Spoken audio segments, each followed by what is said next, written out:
एक दिन में होगा पेपर रहते हैं।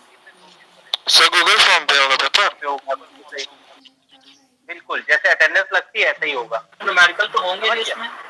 ठीक, नहीं मैनुअल नहीं होगा, गूगल फॉर्म पे ही होगा। ठीक है, तो सारी जानकारी इसलिए दी जा रही ताकि आप पेपर अच्छे से अच्छा करें और करके ध्यान से करें, क्वेश्चन को समझे बिना ना आंसर सेलेक्ट करने लगे जल्दी में। हाँ, टाइम कम बचा है तो hit and trial method use करना, लेकिन पहले क्वेश्चन करना जो आसान है और जल्दी से आते हैं। ठीक है, क्लियर? और सबमिशन 1 घंटे के मतलब जो ड्यूरेशन उसी में कर दीजिएगा, क्योंकि अगर सबमिशन के लिए अलग से टाइम नहीं दिया गया है तो उसमें कोई कुछ नहीं कर सकता, वो फिर बंद कर दिया जाएगा लिंक। ठीक है, इतना ध्यान रहेगा सभी को। Yes sir. हाँ, न्यूमेरिकल के लिए शिवांत अच्छा क्वेश्चन है तुम्हारा। शिवांत, तुमने जो पूछा न्यूमेरिकल होंगे तो हमें तो कोशिश यही रखनी चाहिए कि थोड़ा बहुत न्यूमेरिकल का फ्लेवर जरूर हो। हाँ, ये सच है, उसका आंसर मल्टीपल चॉइस बन सकता है। जैसे नॉर्थ वेस्ट कॉर्नर मेथड से अगर सॉल्व करें तो उसका एक आंसर होता है और मल्टीपल चॉइस में वो आंसर दिया जा सकता है। सही है ना? Yes sir. लेकिन ये सच है कि न्यूमेरिकल बहुत ज्यादा नहीं होने चाहिए, नहीं तो फिर वो पेपर बहुत हैवी हो जाएगा। सर, जॉब सीक्वेंसिंग के क्वेश्चन आ जाएंगे तब तो बहुत दिक्कत होगी, टाइम बहुत लगेगा। क्वेश्चन नॉर्मली क्वेश्चन ऐसे ही रहेंगे कि जो आपके 1 घंटे के हिसाब से हो, पर फिर भी एक आध फ्लेवर तो रखना ही न्यूमेरिकल का, नहीं तो फिर ये आइडिया कैसे मिलेगा कि न्यूमेरिकल ही आते हैं, इसमें नहीं आते हैं तो किसी में तो आते हैं। नेट एग्जाम में तो ऐसे ही पूछा जाता है, पूरा क्वेश्चन दे देते इसका आंसर बता दो। ठीक है, तो वो तो खैर एक अलग चीज है, लेकिन आपके बीसी के लेवल पे आपके ही स्तर का पेपर होना चाहिए और वैसे ही हो मेरे ख्याल से। ठीक है, अब किसने बनाया कौन देगा ये तो हमें नहीं पता, लेकिन पेपर एक बैलेंस फॉर्मेट में ही होगा। ठीक है,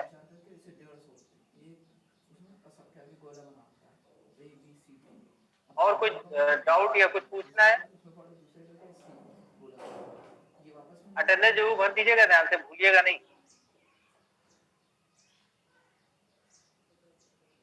आगे बताएं फिर, क्योंकि जो भी हम बता रहे हैं वो सिलेबस का ही हिस्सा है, ट्रांसपोर्टेशन का ही पार्ट है। ठीक है, स्टार्ट करें।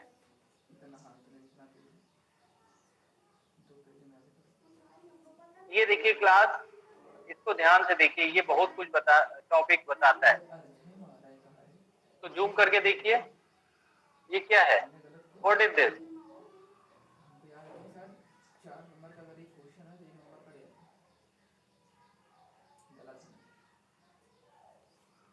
देखा आपने?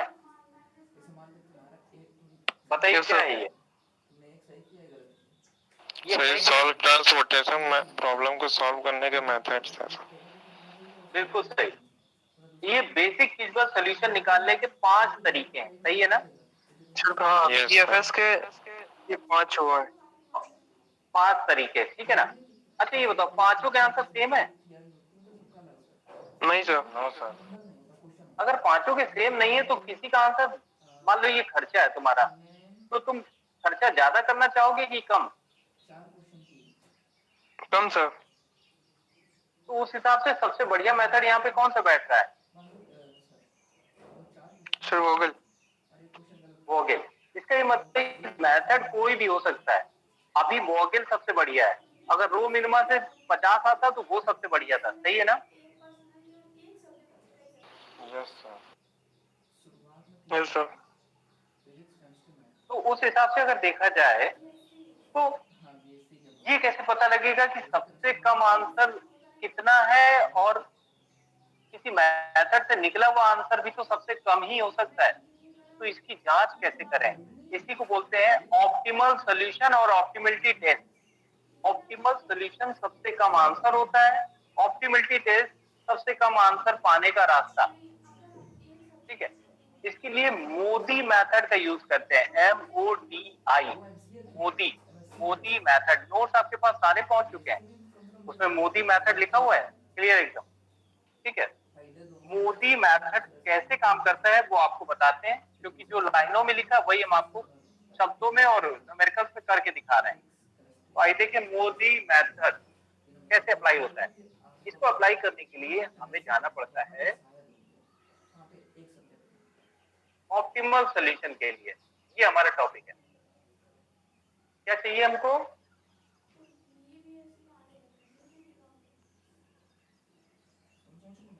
हमको क्या चाहिए? हेलो क्लास, हाईलाइटर दिख रहा है? जूम करके देखिए। हमें क्या निकालना है इस बार? Optimal solution. ओके। और ये हम नहीं कह रहे, क्वेश्चन में देखिए, पढ़िए, लैंग्वेज में लिखा हुआ है।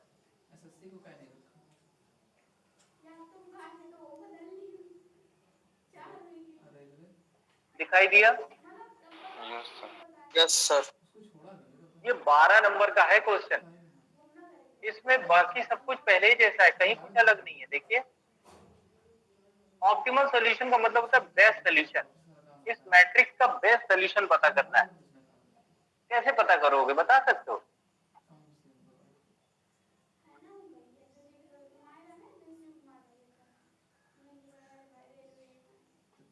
Any idea? कोई विचार, सुझाव? इसमें सबसे कम वैल्यू है। इसका सबसे अच्छा आंसर है, देखो, एक तो ये जैसा तुम सोच रहे हो, हमें अच्छा लगा तुम्हारा आइडिया, जो मेथड से निकाल लें और जो सबसे कम वैल्यू होगी वो खत्म हो गया। ऐसा बिल्कुल नहीं है। इसका काम करने का तरीका ही अलग है। मोदी मेथड ऑप्टिमल सॉल्यूशन का। कैसे? पहले तुम किसी भी मेथड, एक मेथड को यूज करो, कॉस्ट निकाल लो, बेसिक सिंपल सॉल्यूशन पता कर लो। किसी भी मेथड को यूज करते हुए बीएसएस निकाल लो। कोई ऐसी बाउंडेशन नहीं कि रो मिनिमा मत लगाना, बिल्कुल लगाओ, ठीक है, लेकिन सिर्फ एक मेथड से। अब चालाकी हम लोग क्या करेंगे, वोगेल का आंसर सबसे कम था ना पिछली बार? Yes sir. तो हम लोग जानबूझ के वोगेल से इसको सॉल्व करेंगे। क्वेश्चन में कहीं नहीं लिखा वोगेल से लगाना, लेकिन अपने फायदे के लिए हम इसको वोगेल से सॉल्व करेंगे। क्यों? कैसे दिखाया? पांचों में सबसे कम आंसर किसका था? वोगेल का। तो हमारा काम ऑप्टिमलिटी टेस्ट में आसानी से हो जाएगा, क्योंकि अगर वोगेल से आंसर निकल के ऑप्टिमलिटी टेस्ट में पास हो गया तो क्वेश्चन ही खत्म हो गया। ठीक है, 12 नंबर पूरे। तो बताएं आगे। Yes sir. तो देखो, वोगेल से सॉल्व किया और वोगेल सॉल्व करना आपको आता है, तो आंसर बन गया है। ये वोगेल से एलोकेशन कर दिए, तो ये जेड का आंसर आ गया। देखिए, 710 रुपए।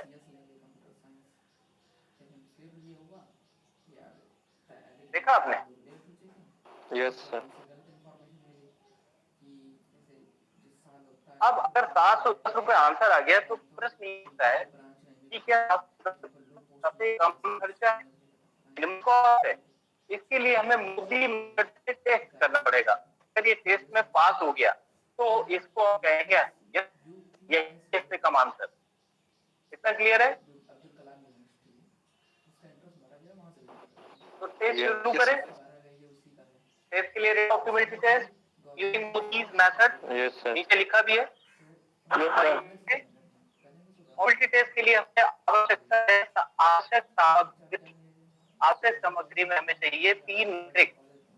कितनी मैट्रिक्स चाहिए? पहली और दूसरी मैट्रिक्स से तीसरी बनेगी। अगर हमारे पास ए मैट्रिक्स, बी मैट्रिक्स है, तो हम बी जो निकालेंगे वो आंसर है। कितना क्लियर है? Yes sir. तो पहले हम 2 मैट्रिक्स तैयार करेंगे, सी आई जे और U I plus B J. ये ए और बी के बराबर है। इसका जो माइनस वो आंसर है। तो अगर हमने डी आई जे मैट्रिक्स निकाल ली, ठीक है, तो डी आई जे पाने का तरीका ए माइनस बी की तरह है। यानी पहली मैट्रिक्स से घटा देंगे, माइनस कर देंगे, सब्ट्रैक्ट कर देंगे, डिफरेंस निकालेंगे। C I J minus U I plus B J एक साथ लिखा जाता है, वो कंबाइंड वे में लिखा जाता है, पर वो 2 अलग अलग मैट्रिक्स बिल्कुल नहीं है, वो एक ही मैट्रिक्स है। इतना क्लियर है? Yes sir. अब इसके आधार पे देखो कि डी आई जे की सारी वैल्यू पॉजिटिव आ गई, ठीक है, DIJ की सारी वैल्यू पॉजिटिव आ गई तो हमारा क्वेश्चन खत्म हो जाएगा, फिर ये लाइन का आंसर खत्म। पढ़ लो इसको। अगर DIJ पॉजिटिव है तो हम आंसर लिख के काम खत्म कर देंगे। टेस्ट में पास हो गया, ये DIJ टेस्ट में पास हो गया ये आंसर, तो यही बेस्ट आंसर है। ये आंसर की लाइन है, final answer after DIJ testing, Modi method. Clear?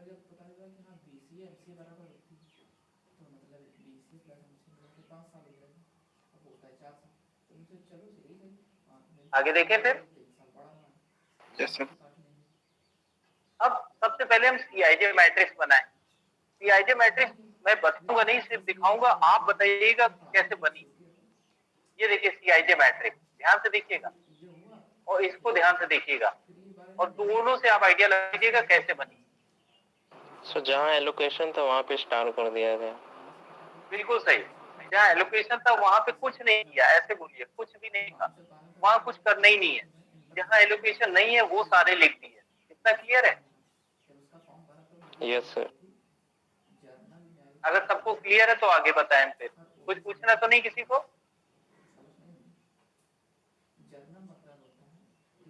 Done?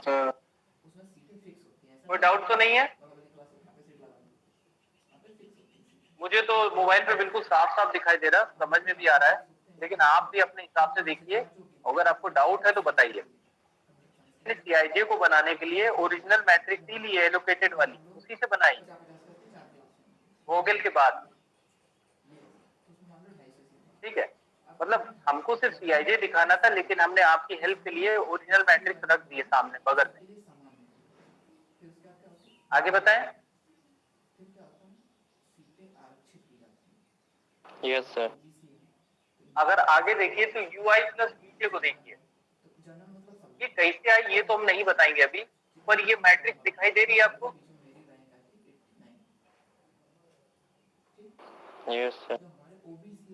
अगर ये मैट्रिक्स आपको दिखाई दे रही है तो जरा ध्यान से देखता। ये मैट्रिक्स देखिए, CIJ और UI प्लस VJ दोनों दिख रही है आपको? CIJ मैट्रिक्स और UI प्लस VJ दोनों दिखाई दे रही? Yes sir. अब अगर दोनों को ध्यान से देखो तो जरा दोनों मैट्रिक्स का सब्ट्रैक्शन शुरू कर दो। 19 - 5 कितना होता है?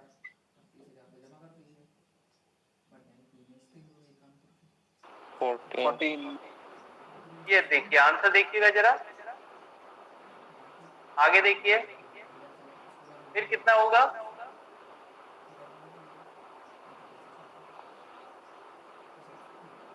अगला 14 - 6 सर आएगा 8 आएगा 8। देखिए आंसर। Yes sir. ठीक है, अगला देखिए। U प्लस VI वाली मैट्रिक्स बनी कैसे? हेलो, क्वेश्चन आया कोई? मैट्रिक्स बनी कैसे है सर? देखो तुम UI लोग प्लस ध्यान से VJ। नहीं सुनते हो, ये तुम लोग की बहुत बड़ी कमी है। मैंने कहा था UI प्लस VJ की सिर्फ मैट्रिक्स देखो, ये मत पूछना कैसे बनी, क्योंकि वो अलग क्वेश्चन है। पहले मैं कुछ और दिखाना चाह रहा हूँ, मेन आंसर तक पहुंचाने की कोशिश। ठीक है, एक बार आंसर तक पहुंचा दे, फिर UI प्लस VJ बहुत जल्दी समझ में आ जाएगा। ठीक है, ओके। 23 - 3 कितना होगा? 26 होगा। ये देखिए, क्लियर हुआ? फिर से देखो, 7 और 12, तो 12 - 7 कितना आएगा? सर 5 आएगा। 5। ये देखो आ रहा 5। 30 - 24 कितना हुआ? एक और बचा है, 39 - 30 सर 9 आएगा। 9। देखो ध्यान से देखो, जितनी भी वैल्यूज हैं सब पॉजिटिव है कि नहीं? Yes sir positive. अगर सब पॉजिटिव है तो ये लाइन देख लो, अगर सारे पॉजिटिव है तो आंसर खत्म हो गया। आप समझे? Yes sir. अगर पॉजिटिव ना होता तब हम आगे बढ़ते। अगर लेस देन 0 होता है, मान लो -5 होता, -5, तब हम आगे बढ़ते। कैसे बढ़ते वो हम नहीं बताने वाले, पहले ये जान लो तब आगे बढ़ते। तो डीआईजे का रोल समझ में आ गया? Yes sir. डीआईजे क्यों बनाते हैं? असली मकसद है बेस्ट आंसर ढूंढने में मदद करना। अब डीआईजे पॉजिटिव है तो हम आंसर दे देंगे, पॉजिटिव नहीं है तो पॉजिटिव बनाना पड़ेगा। ठीक है, इतना क्लियर है? Yes sir. तो अब आपको बताते हैं कि सीआईजे कैसे बनी। सॉरी, सीआईजे तो क्लियर है, यूआई प्लस बीजे कैसे बनी। ठीक है ना, ये मैट्रिक्स क्लियर। तो इसको बनाना शुरू करते हैं। यस। ओके, ध्यान से देखिएगा। सबसे पहले हमने मैट्रिक्स कहीं और कॉपी कर ली क्योंकि हमें इसको बनाना है।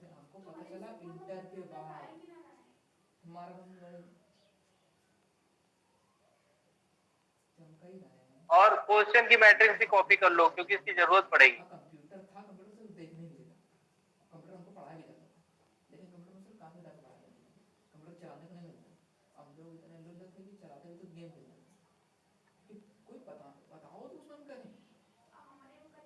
अब ठीक है? Yes sir. और आप ध्यान से देखना शुरू करो। हम जो है इस सारी वैल्यूज हटा दे रहे हैं।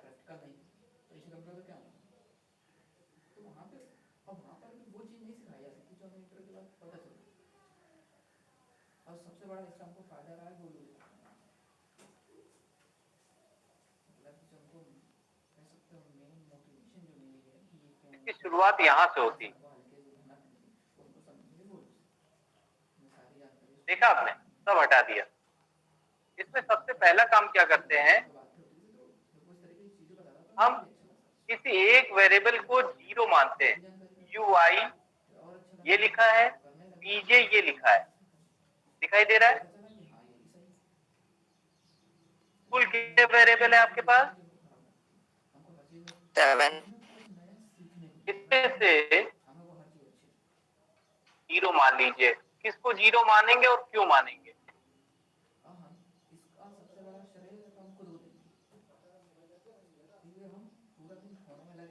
बताइए। सर रो और कॉलम को बैलेंस करने के लिए। इसमें से किसी सर V4 को 0, V4 को 0। हाँ, U2 को अगर जीरो मान रहे हैं तो क्यों मानेंगे?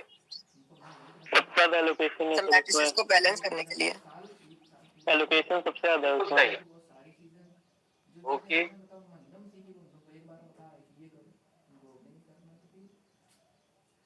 ठीक है, देखिएगा जिसमें सबसे ज्यादा स्टार है उसको जीरो मानेंगे। ठीक है,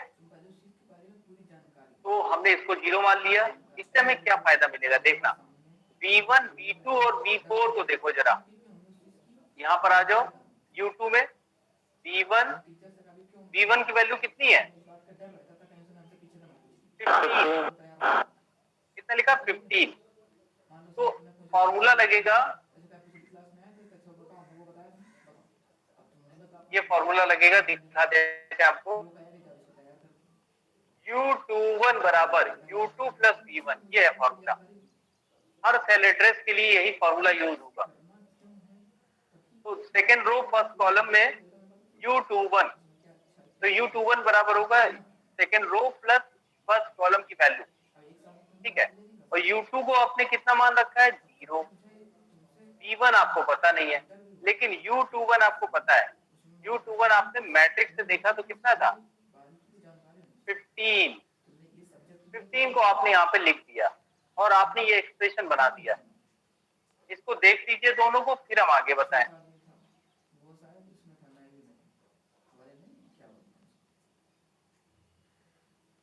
इसमें हमने क्या क्या लिया वो हम आपको बता दें। 0 लिया है, U2 लिया है, और V1 निकालना है, पता नहीं अभी हमको। और यहाँ पे U21 हमें पता है ऊपर वाली मैट्रिक्स में। 15 है। इससे V1 कितना निकलेगा? 15। V1 का आंसर सीधे सीधे ये आंसर हो जाएगा कॉस्ट ऑफ मैट्रिक्स के बराबर 15। ऐसे ही V2 का आंसर अगली कॉस्ट ऑफ मैट्रिक्स 16 के बराबर हो जाएगा, क्योंकि U2 0 है, इस वजह से कोई फाइट नहीं है। इसी तरह V4 में भी 21 हो जाएगा, क्योंकि यहाँ पर भी U2 0 है। इतना क्लियर है? तो सबसे पहले हमने इतना पता कर लिया, क्या क्या? 15, 16, 21 और किसके वजह से पता लगा? 0 की वजह से। ठीक है, इतना क्लियर हुआ? Yes sir. अब अगर ये 0 की वजह से मिले तो बाकी कैसे निकालेंगे उसको देखते हैं। ये यहाँ पर 21 है, 21 के सामने एक स्टार बना हुआ है, ठीक है, V4 पे, यानी 21 अगर हम U14 पे जाएं, किस पे जाएं? U14 पे। U14 पे देखो क्या लिखा हुआ है? 11। एलोकेशन जिसकी है उसका कॉस्ट है 11। इस 11 को यहाँ यूज करेंगे। देखिएगा U14 की वैल्यू कितनी है? 11। ठीक है, और U14 का मतलब क्या होता है फॉर्मूले के हिसाब से? U1 plus V4।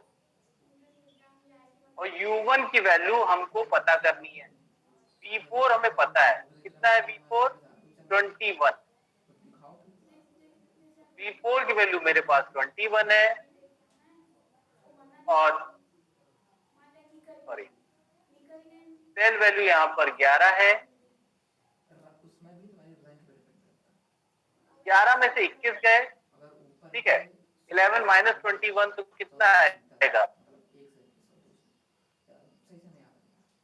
देखिए 11 माइनस 21, U1 कितना मिला?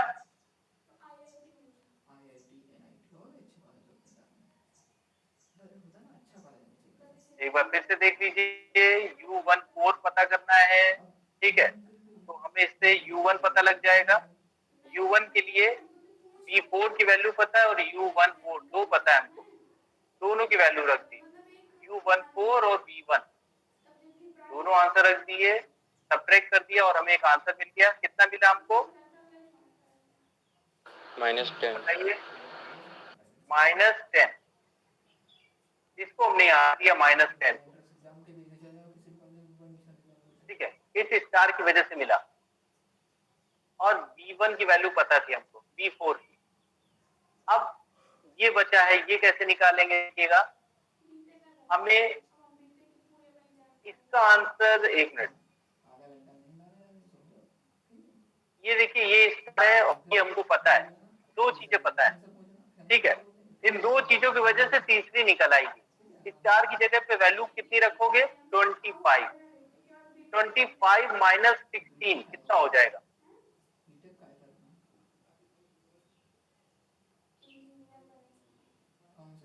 सिर्फ V3 वाला स्टार नहीं ले सकते इसमें? स्टार जो सामने आएगा, ये वाला भी ले सकते हो, ये वाला भी ले सकते हो, ठीक है, तो ये तो तुम्हें पता ही है 16 है। हम बात कर रहे हैं इसकी, ये स्टार है, ठीक है, पहले हम निकाल रहे हैं इसकी वैल्यू U3 की। तो U3 जाने के लिए तरीका क्या है? U3 हमको मालूम नहीं है, 16 और स्टार की वैल्यू कितनी है? 25। 25 माइनस 16 आंसर हो जाएगा यहाँ पे U3 का। U3 कितना आएगा? 25 में से 16 हटाया 9, ये निकल आया। और जब इसको निकाल लोगे तो स्टार और 9 की मदद से तुम B3 पता कर सकते हो, B3। तो स्टार की वैल्यू यहाँ पर है 16। 16 माइनस 9 करेंगे तो कितना आएगा? 7। सारी values U1, V1, U2, V3 सब निकाल ली। 0 से शुरू किया था और इसका यूज करेंगे मैट्रिक्स में। देखो 15 माइनस 10 कितना होता है बताओ? 15 माइनस 10 5 देखो लिखा आंसर 5। ui प्लस pj शुरू हो गया निकालने के बाद। 16 माइनस 10 कितना होता है? 6 ये देखिए लिखा है 7 माइनस माइनस सॉरी 7 माइनस 10 -3 -3। ये सब हम लोग क्या कर रहे हैं? ये हम लोग कर रहे हैं ui प्लस pj। इसको देख लो 7 प्लस 0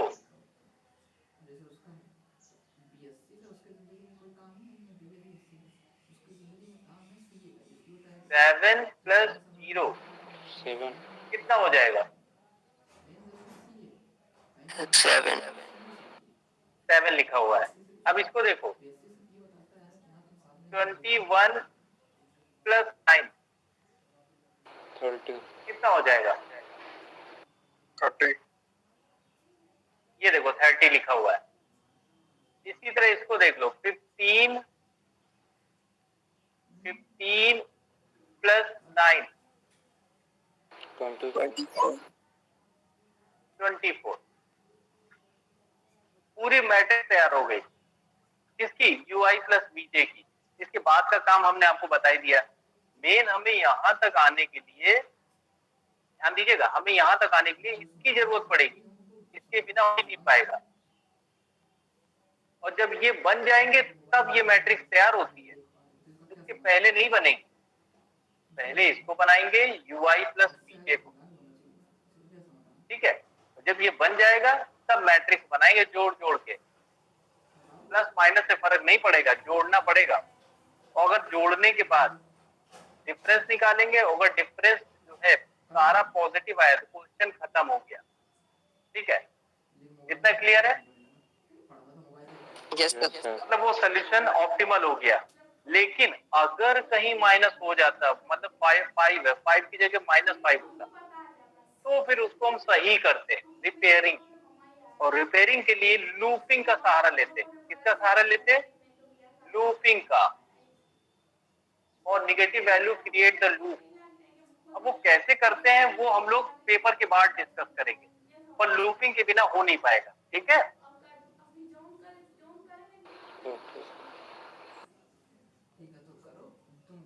सर ऊपर वाला पार्ट समझ नहीं आया। कौन सा बताना जरा? ui प्लस पीछे यस सर। एक बार फिर से देख लो, ठीक है ना। उसको ध्यान से देखना। और तरीका हम थोड़ा बदल रहे हैं, फिर से है कुछ नया सोचते हैं। पहले हम लोग एक फ्रेश मैट्रिक्स ले लेते हैं। यहाँ से देखो खाली एकदम। अब ठीक है, हेलो। अब देखना 0 ले लिया है। अब b1 के सामने क्या लिखोगे बताओ? फॉर्मूला लगेगा b1 का, अगर पता करना है तो फॉर्मूला ये लगेगा, ध्यान देना पहले। फॉन्ट साइज पहले बड़ा करें।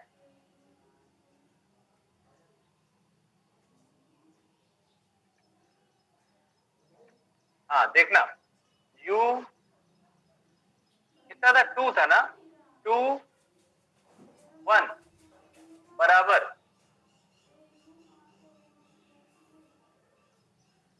बराबर में क्या लिखे? U2 plus V1। u2 plus v1।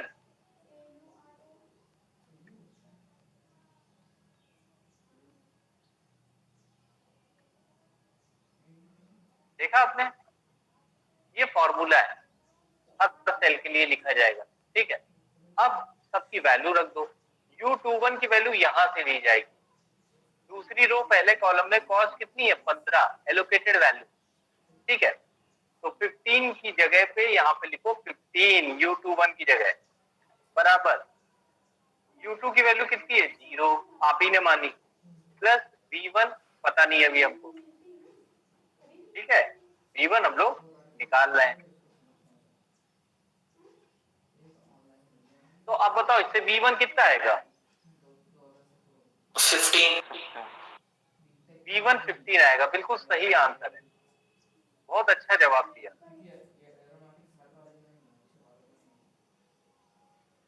ये अगर दूसरे रूप में देखा जाए तो ये सेल वैल्यू तो हमने 0 की वजह से सीधे सीधे उठाकर यहाँ लिख दी है, देखो 15। ऐसे ही 16 और 21 भी तो लिख सकते हैं हम लोग, U2 0 होने के कारण लिख सकते हैं कि नहीं? Yes sir. तो हमने लिख दिया 16 और लास्ट में 21, इतना ठीक है। Yes sir. अब आगे देखते हैं, ठीक है।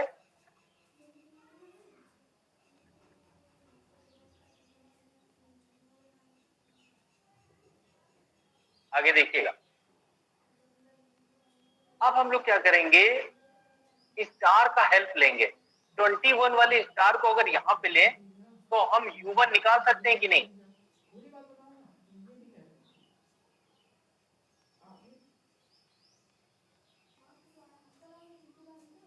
निकाल सकते हैं या नहीं, बताइए।